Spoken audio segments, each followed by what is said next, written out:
आज की कक्षा में आप सभी लोगों का स्वागत है।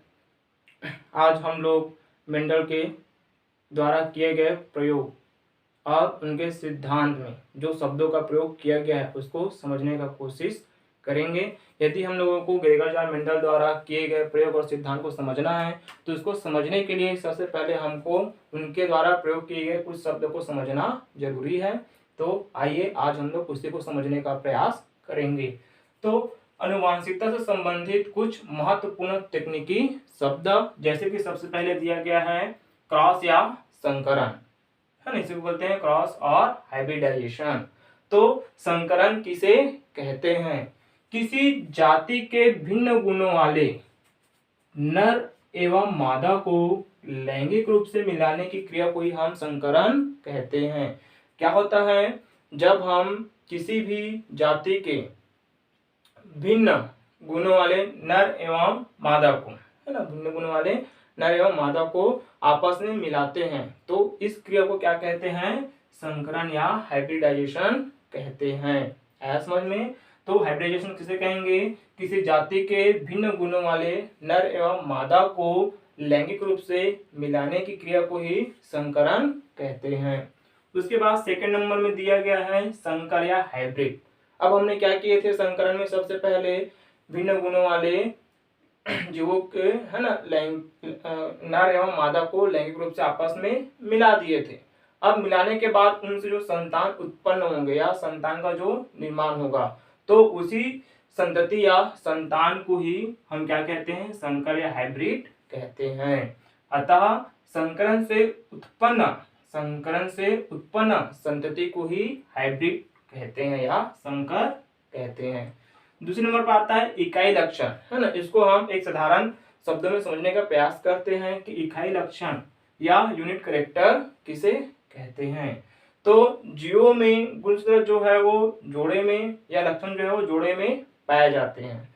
तो जीवों में गुणों या लक्षणों के विपरीत या समान जोड़े को इकाई लक्षण कहते हैं, है ना। गुणों या लक्षणों के विपरीत या समान जोड़े को इकाई लक्षण कहते हैं। जैसे कि मटर के पौधे का लंबा होना, है ना, तो इसे हम किसे शो करते हैं? कैपिटल टी, जो कैसा है? समान लक्षण को प्रदर्शित कर रहा है। उसी प्रकार मटर के पौधे का बौना पौधा, जिसे किसे पर शो किया जाता है? स्मॉल टी और स्मॉल टी से शो किया जाता है, जो क्या है? एक समान जोड़े का इकाई लक्षण है। उसी प्रकार एक और पौधा है जिसका नाम क्या है? संकर लंबा, है ना। ये कैसे हैं?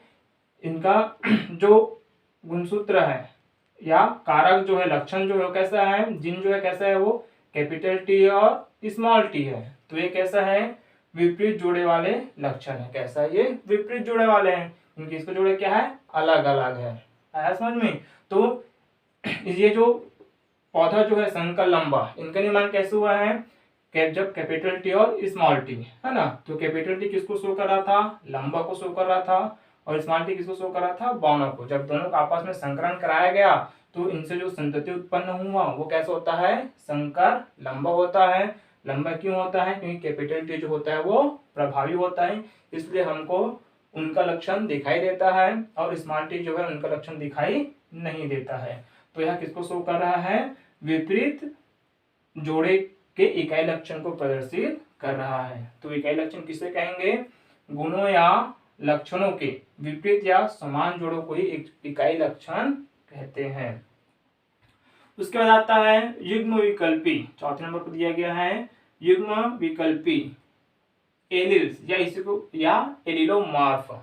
तो जो युग्म विकल्पी या एलिल शब्द है, सबसे पहले बेटसन तथा सैंडरसन ने सन 1902 में दिया था, है ना, या 1902 में इनका प्रयोग किया गया था। एलिल शब्द का प्रयोग किसने किया था? बेटसन तथा सैंडरसन। कब किया था? 1902 में। ठीक, तो हम देखते हैं कि एलिल किसे कहते हैं। एक ही गुण के दो विभिन्न पर्याय रूपों को व्यक्त करने वाले कारकों को एक दूसरे का एलिल या एलिलोमॉर्फ कहते हैं। आया समझ में? एलिल किसे कहते हैं? एक ही गुण के दो विभिन्न विपर्याय रूपों को व्यक्त करने वाले कारकों को एक दूसरे का एलिल या एलिलोमॉर्फ कहते हैं। जैसे कि कैपिटल टी एक एलिल्स है, स्मॉल टी एक एलिल्स है ना। लेकिन जो लंबे पौधे जो होते हैं उसमें एलिल क्या होते हैं? कैपिटल टी होते हैं।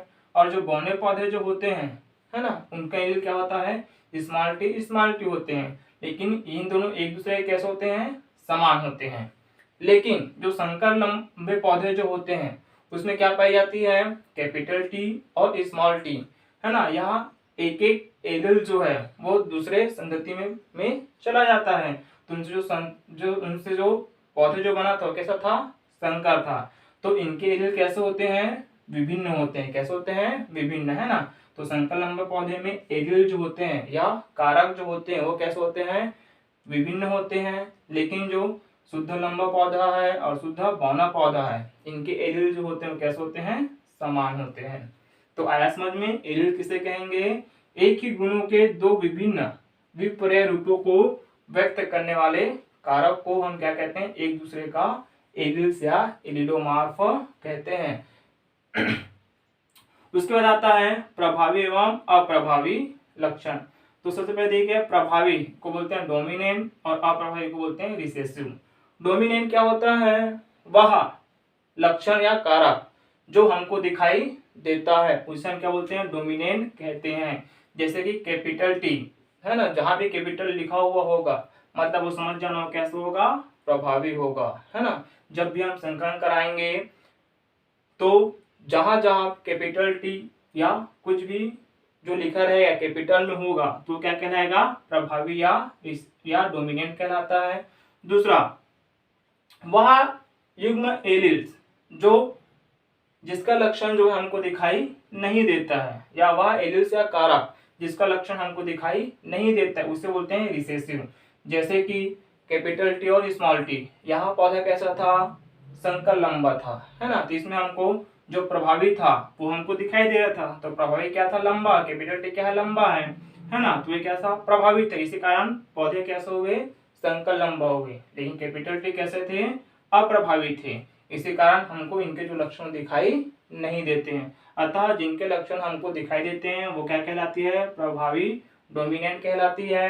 एंड जिनके लक्षण हमको दिखाई नहीं देते हैं वो क्या कहलाती है? रिसेसिव कहलाती है। उसके बाद आता है समयुग्मजी। इसे बोलते हैं होमोजाइगस। समयुग्मजी है ना, वह युग्म विकल्पी या एलिल्स जो जिनके जो जोड़े जो होते हैं समान होते हैं उसे हम क्या बोलते हैं? समयुग्मजी कहते हैं।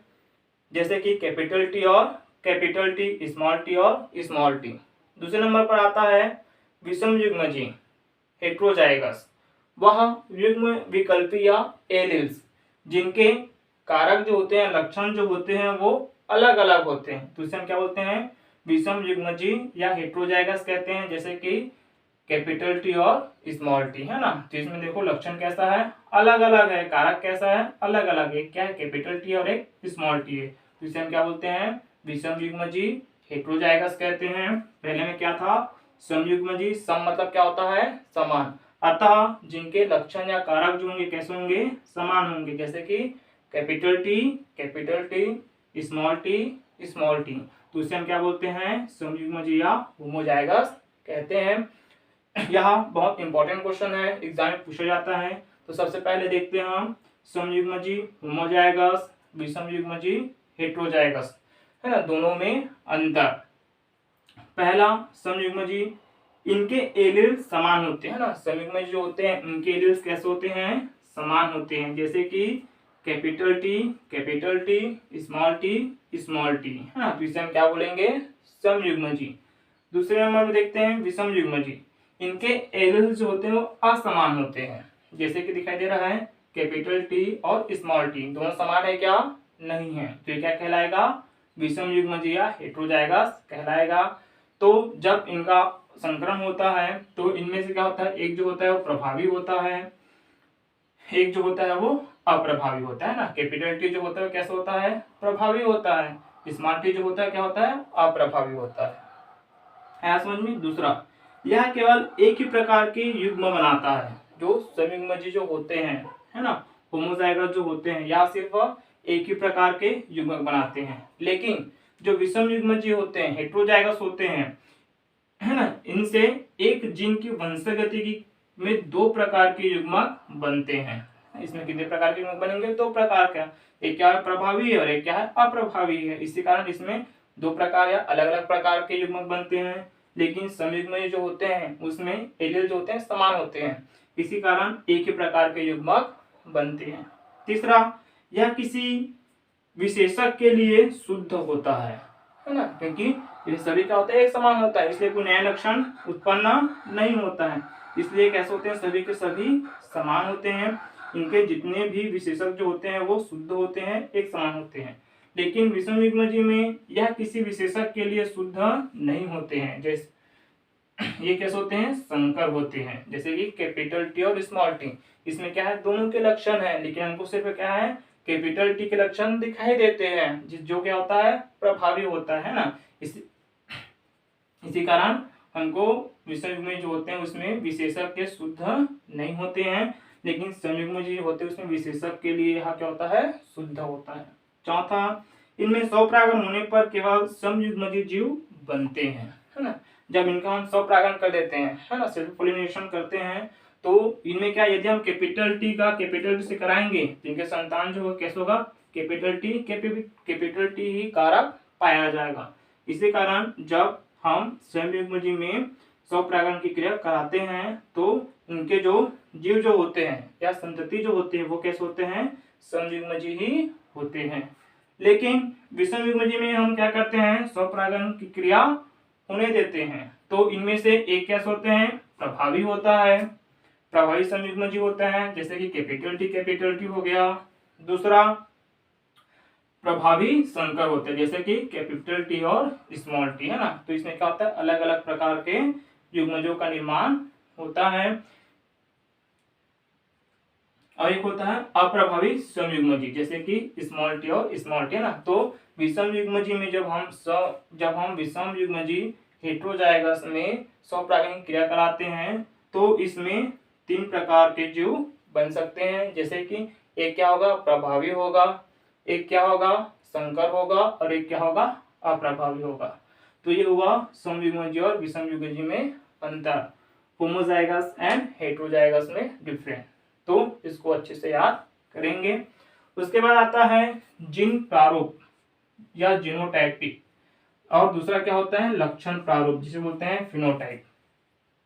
जैसा कि नाम है जीन, है ना, जीनोटाइप जैसे कि नाम है जीन, जीन का जो संबंध है वो क्या होता है गुणसूत्रों से होता है ना, शरीर के अंदर से संबंधित होता है। और दूसरा क्या दिया गया है लक्षण प्रारूप फिनोटाइप। लक्षण मतलब क्या होता है जिसे हम बाहर से देखकर पहचान सकते हैं, है ना। तो जीनोटाइप किसे कहेंगे? यह जीवों के जीन संगठन होता है, हम इसे जीन को देखकर गुणसूत्र को देखकर हम उनका पहचान करते हैं, तो क्या कहलाता है जीनोटाइप कहलाता है।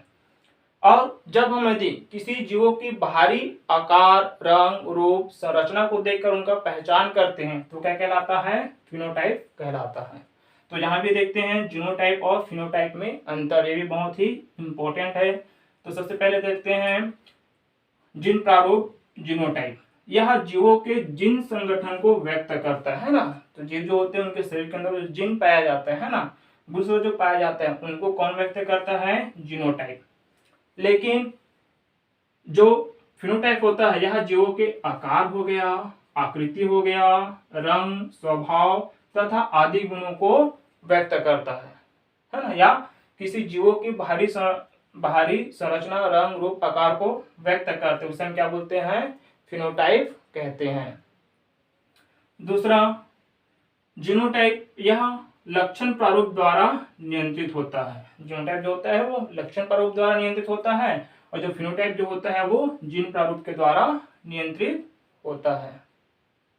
ठीक, जीन जो है किससे आएगा लक्षण से आएगा, है ना। इसी कारण जीनोटाइप जो होता है वो लक्षण प्रारूप से नियंत्रित होता है और उसी प्रकार से जो लक्षण जो है वो किसके द्वारा जाएगा जीन के द्वारा जाएगा। इसी कारण जो लक्षण प्रारूप जो होता है फिनोटाइप जो होता है यहाँ जीन प्रारूप के द्वारा नियंत्रित होता है। तीसरा, जीन प्रारूप या जीनोटाइप, यह वातावरण द्वारा प्रभावित नहीं होता है, लेकिन जो फिनोटाइप जो होता है यह वातावरण के द्वारा प्रभावित होता है ना। यदि किसी व्यक्ति को गर्म जगह से, यदि हम उसको ठंडे जगह में जहां अधिक ठंडी रहती है वहां ले जाकर रखेंगे तो उनके जो लक्षण जो है उनमें क्या होता है, हमको अंतर दिखाई देता है। जैसे कोई व्यक्ति जो उसको हम गर्म प्रदेश में रख देते हैं, है ना, रहते हैं, तो उनकी जो शरीर की त्वचा जो है वो काली पड़ जाती है। लेकिन जब हम उसी व्यक्ति को ठंडे प्रदेश में ले जाकर रखते हैं तो उनकी जो त्वचा जो है वो गोरे हो जाते हैं। तो क्या होता है, वातावरण का फिनोटाइप पर प्रभाव पड़ता है, लेकिन वातावरण का जीनोटाइप पर कोई प्रभाव नहीं पड़ता है, क्योंकि उनका जो जीन जो है वो जैसे का तैसा ही रहता है। चौथे नंबर पर, जीनोटाइप किसी जीव का जीन प्रारूप जीवन पर्यंत एक समान बना हुआ रहता है। यदि कोई जीव जो है, यदि उसमें जीन जो एक बार विकसित हो गया है ना, और वो जैसे का तैसा है, तो वह जीवन पर्यंत जब तक उनकी मृत्यु न हो जाए तब तक उनके जो जीनोटाइप है वो सेम बना हुआ रहता है, या उनके गुणसूत्र जो होते हैं वो समान बना हुआ रहता है। लेकिन फिनोटाइप में क्या होता है, फिनोटाइप में वातावरण के बदलाव के कारण लक्षण प्रारूप में बदलाव संभव हो जाता है ना। तो कोई व्यक्ति जो है उसका हम एक स्थान से दूसरे स्थान तक या गर्म प्रदेश से ठंडे प्रदेश में ले जाते हैं तो उनके जो लक्षण जो है वो क्या होता है, परिवर्तन हो जाता है या लक्षण पर प्रभाव पड़ता है, लेकिन उनके जो जीन जो है उन पर कोई प्रभाव नहीं पड़ता है। पांचवा, जीनोटाइप का अध्ययन कर जनकों के बारे में जानकारी प्राप्त की जा सकती है ना। जब हम क्या करते हैं, जीनोटाइप का अध्ययन करते हैं, जिनका क्रोमोसोम का, है ना, गुणसूत्र का, तो हम उनकी जीन प्रारूप का अध्ययन कर उनके जनक या उनका किससे निर्माण हुआ है ना, इसके बारे में अध्ययन कर सकते हैं कि यह किनके संतान है। लेकिन फिनोटाइप के द्वारा यह संभव है क्या, नहीं है। लेकिन लक्षण प्रारूप के आधार पर जनकों के बारे में जानकारी प्राप्त करना कठिन है।